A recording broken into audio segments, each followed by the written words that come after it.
Hey, what's up guys, it's SS Modern Warfare here, Gamertag Banjo Chicken, and welcome to another video.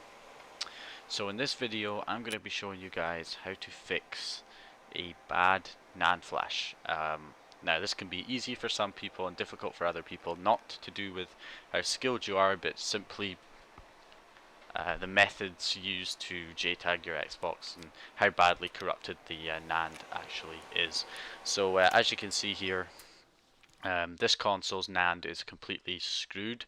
It's coming up with E66 error. You might get problems where the console just doesn't boot up at all, or it gets stuck in the logo, or something like that.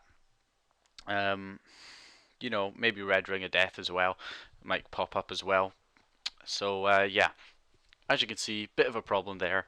And in this video, I'm going to be showing you guys how to sort it. Now this is going to be a big, long ass video probably, so apologies for that, but I need to show you all the different ways of fixing the NAND. Well, not fixing the NAND, but how to reflash your backup on, because this can be complex if the NAND is too badly damaged.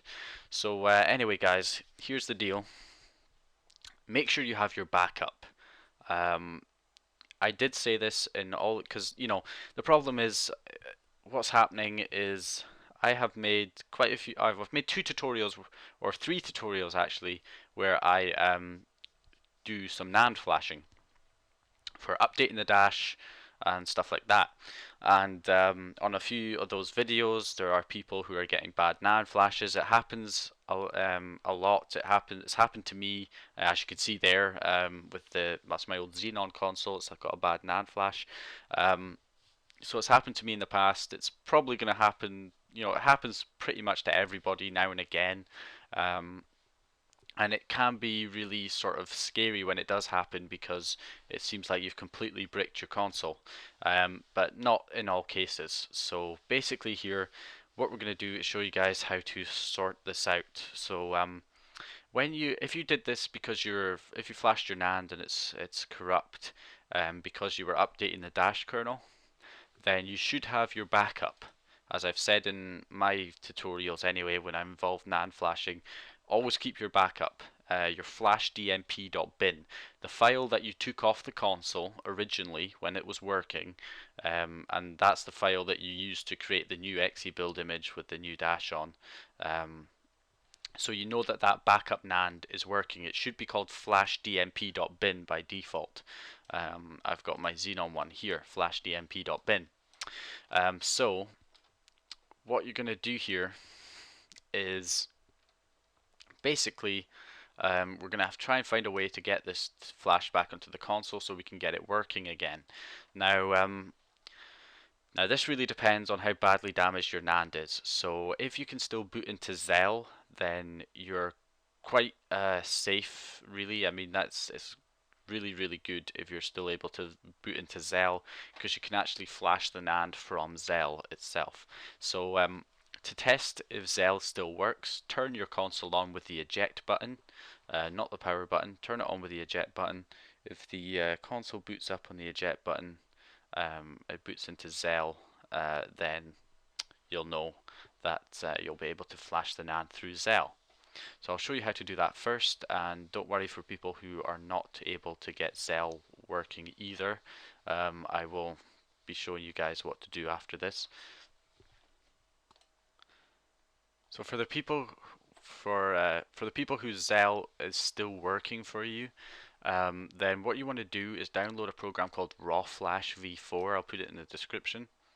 And you're going to put this on a USB stick. So I've got a USB stick right here, and you're just going to extract Raw Flash V4 to the root of your USB stick. It needs to be in the root, okay? Do not put it on inside any folders or anything like that. It needs to be in the root of your USB stick. And so does your backup NAND that you're going to flash. So we open our backup NAND and we put that in here as well. And you're going to rename this to NAND Flash. So call it NAND Flash. And that's it. Plug that USB stick into your console. Turn on the console with the eject button so it boots up into Zell, and it will go through all the Zell normal stuff, you know, it'll go through, check all your system. Eventually it will search for FAT32 devices, so make sure your USB stick is formatted in FAT32 format, which should be by default really. So it'll go through, it'll search for any FAT32 UDA device, and once it detects raw flash, it will launch into raw flash, and it will find your NAND flash and flash it to the NAND. Once it's finished flashing to the NAND, you're gonna obviously it'll say shut down now. When it says that, you have to manually turn the console off, pull out the power plug, leave it for about 10 seconds, at least 10 seconds. They recommend something like 30 seconds to a minute. For me, 10 seconds seems to be fine, so just unplug the power cable for about 10 seconds, plug it back in, turn the console on, and it should boot back up and be working again. And that's you've got your console fixed. And if you don't have your backup, your flash dmp.bin, then I'm going to show you guys later on for the people where Zell isn't working. I'm going to be showing you how to use any older backup NANDs, NANDs that you might have got on a CD from the person who sold you your Jtag or RGH, or if you made your Jtag or RGH yourself, then how to basically create a NAND, freeboot NAND from your original NAND extracts that were taken from the console before it was RGH'd or JTAG'd. Okay, so anyway guys, so let's say Zell isn't working and we're screwed basically. Well, not quite. If you have a Team Executor daemon chip or a Cygnus chip, then or any dual NAND chip that in fact I don't think the Matrix Trident has the mini USB port on it, but I could be wrong about that. But if you have a Team Executor daemon chip, which is this one, it should be on the outside of your console. You'll have a little button and a little mini USB port on there. So if you apply power to the console, don't turn it on, but just apply the power plug to the console, plug that, use a USB cable to connect that to your computer, and then you can use a program like, I think it was a Daemon Toolbox, I think it's called. You can use that program to flash your backup NAND on directly, and by doing that you'll then be able to, obviously you'll have to unplug the power cable for 10 seconds, plug it back in, turn the console on, and that'll be that flashed. Cygnus chips are the same. I know they're a lot older. I have a Cygnus chip in my Trinity RGH, and it's also got a mini USB cable there that you can use. That should be on the outside of the console that you can plug into your computer. You use Cygnus Toolbox for that one. Daemon Toolbox might also work. I'm not sure if it does or not, but there is a Cygnus Toolbox for this. You're going to need the drivers, of course, for the Cygnus Toolbox. Same with the Daemon Toolbox. You're going to need the drivers for the chips themselves, and you'll be able to flash your backup NAND on with that. Okay, so now we're getting into the worst case scenario. Guys, this is the worst case scenario, okay? Zell isn't working, you don't have a daemon chip, you don't have a Cygnus chip, no dual NAND chips, then you're going to have to open up your console completely to the point where you take the DVD drive out and everything, and you're going to need to get yourself a NAND X like this, or a JR Programmer V2 or V1, preferably V2. And what you're going to do, I'm going to be using the JR Programmer V2 because my console's a Xenon, it's original JTAG, so it's not got a dual NAND chip in it, and Zell isn't booting for me either. It's just still giving me that E66 error. So I'm going to be using this. What you've got to do is, if your console has these attached, these are the QSBs. They may look slightly different. There's QSB V2, V3. They're slightly different for slims and fat and the different versions. But if you have any of these sort of white chips that are on top of your motherboard with these plug sockets on them, then you can attach the JR Programmer, which has the same slots on them, or the NAND X. You can plug them into these slots that are on the motherboard and then connect the other end into your JR Programmer, and that will be you ready to flash the NAND. Obviously there's a mini USB port on the JR programmer to connect to the computer, and that'll be you ready. If you don't have the QSBs on your board, then you're going to have to use the direct wire installs, which I'll show you on the console itself. So I'll go over to the console and show you where you have to solder the direct wire installs. Obviously if you have these plugs you don't need to solder if you have these QSBs on, but if you don't have them, you're going to have to solder the direct wire installs on. Okay guys, so I can't record me soldering because the camera gets in the way with the position of the tripod. I need to get a smaller tripod for it. I can just sit on the desk, but so basically what we're going to be doing is, down here we've got, just above this Xbox 360 chip, we've got these ports, and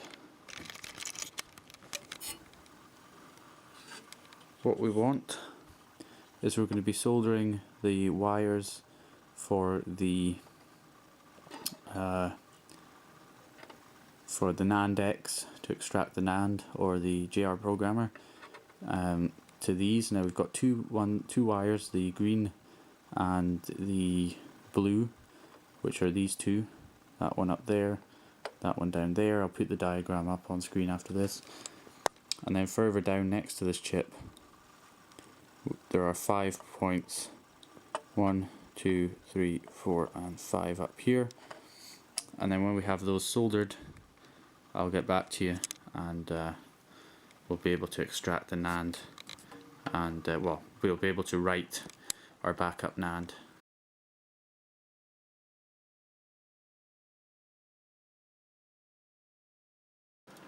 Alright guys, so as you can see now we've got the wires all hooked up to those points.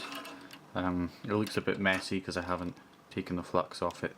I'll do that once I'm finished. I'll take these wires off. I'll clean the points up with some 100% pure alcohol. But those wires, you want to attach them to your NAND X or your JR programmer. As you can see, I've got my JR programmer set here. You want to make sure this button on the JR programmer, if you're using the JR programmer, is over to the left.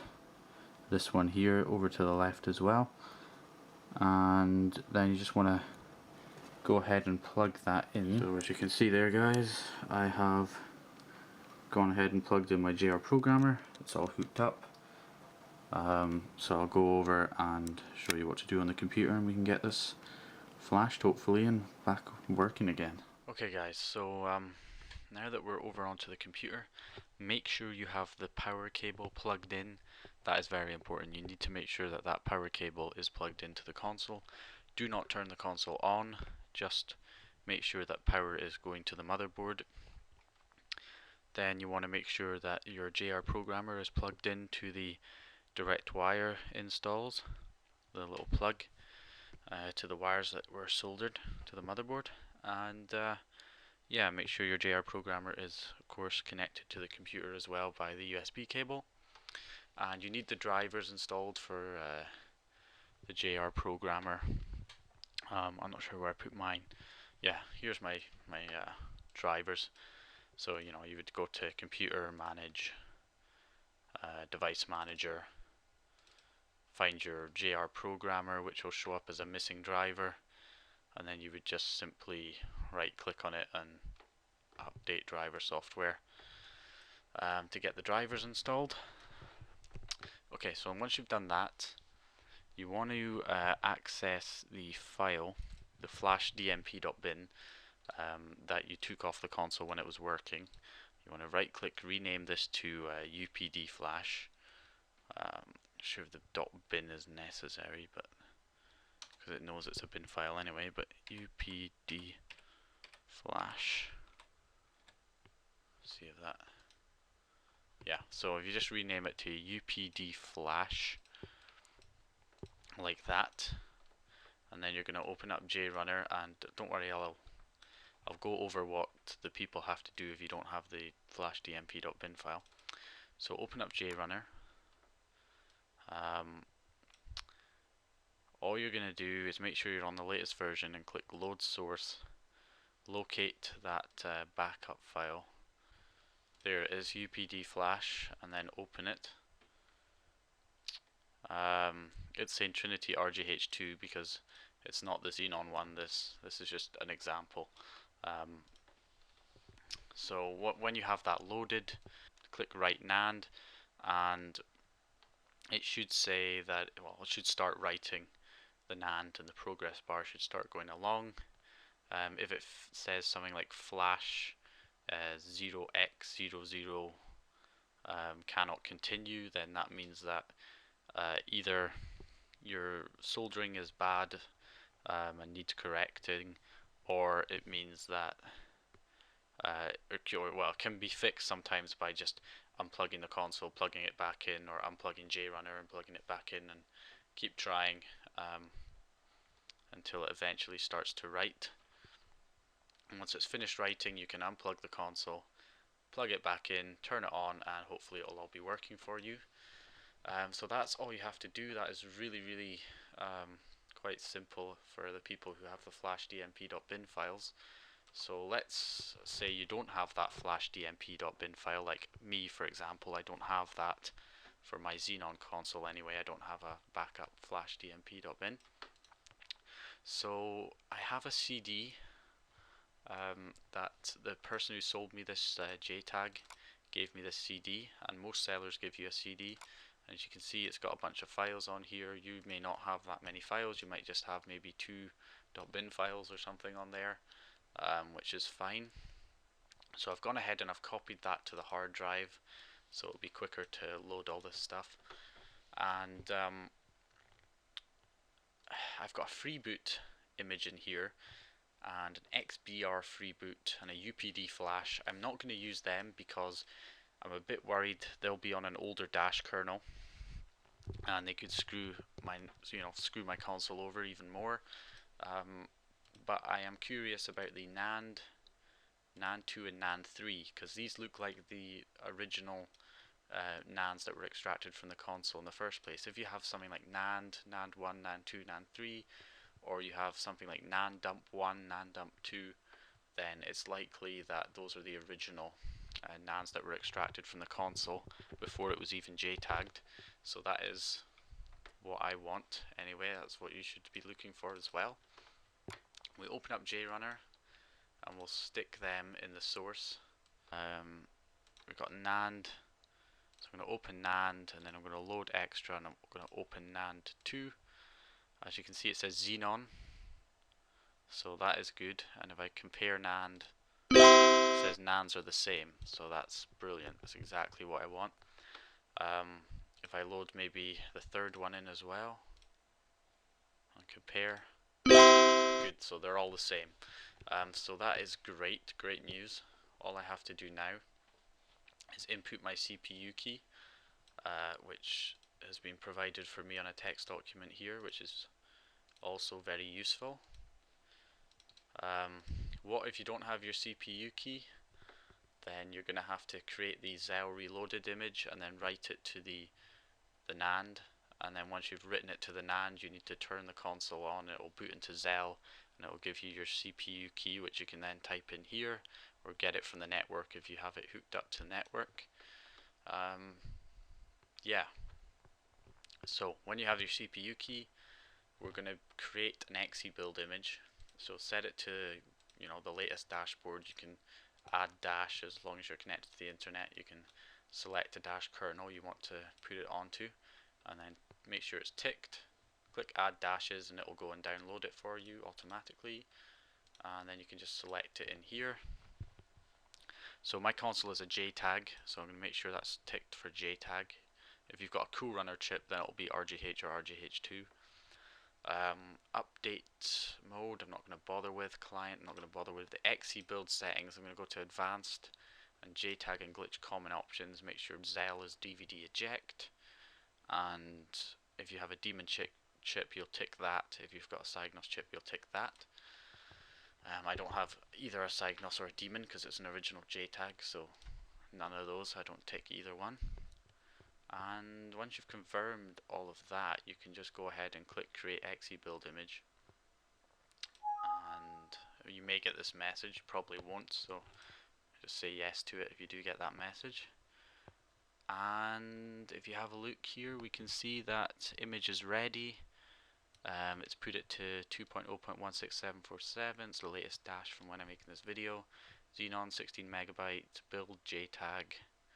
It's got all that information in there, and it has auto-loaded the updflash.bin file into the source. As you can see there, updflash.bin, which is great. So all we have to do now is write that to the NAND. Okay, so I've reopened this. I've closed off Jam and I've reopened it now. So I've just relaunched. You don't have to do that, by the way. It should auto load your updflash.bin into the source now. But if it doesn't, you're gonna manually put it in. Go ahead and make sure your CPU key is in. I'm still getting the bad blocks. I should mention that I know I've said that bad blocks, if you get one, then it may not damage your NAND, but it can. You know, it depends on which block is damaged. So if you guys want a separate tutorial on how to fix bad blocks, I can't permanently fix them all, but I can show you a method that will probably fix your bad blocks. It should fix your bad blocks. Depends if there's a problem on the actual NAND chip itself, but it can repair bad blocks on the actual NAND bin file. So I can show you guys that if you want a separate tutorial. Just go ahead and request it in the comments. So yeah, basically all you got to do now is hook up your JR Programmer, and it will say JR Programmer icon will show up there when you plug it in. Select your dash version. I've actually built mine again on 16202. You can probably go straight to the latest dash, but I've backtracked it to 16202 because I don't want to go too high up the dashboard updates from what it was at before, because it was at a really old one. I think it was on the NXC dash previously.